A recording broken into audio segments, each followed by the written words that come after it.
Eric, you're concerned with something called Floc. What is that?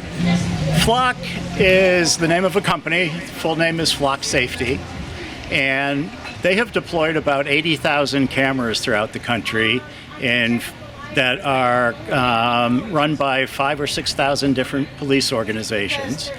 And they capture a picture of every vehicle that goes by, whether you're wanted for a crime or not. They're just capturing everybody. So it is sort of total surveillance. And they store in a centralized database your license plate, description of the vehicle, down, make, model, color. They'll record whether you have a roof rack or a dent. They'll snap a picture of any license plates that you might have.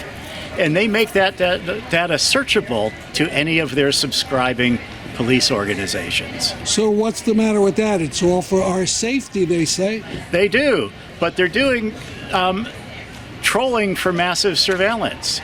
So, for instance, to access all that data, all it requires is a username and password for Floc. There's no warrant requirement.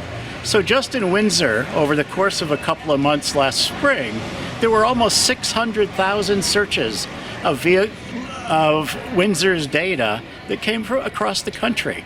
And some of those searches were very disturbing. They were searching for people that had attended protests. There was one search that made the national news where they were searching for a woman who had an abortion. And that's contrary to Windsor's Trust Act and general privacy. So a police department in Texas has no right to search Windsor's data, but it happened. And in Texas, they have very strict anti-abortion laws where you can, if I remember, make money by getting somebody else in trouble for an abortion. That is correct.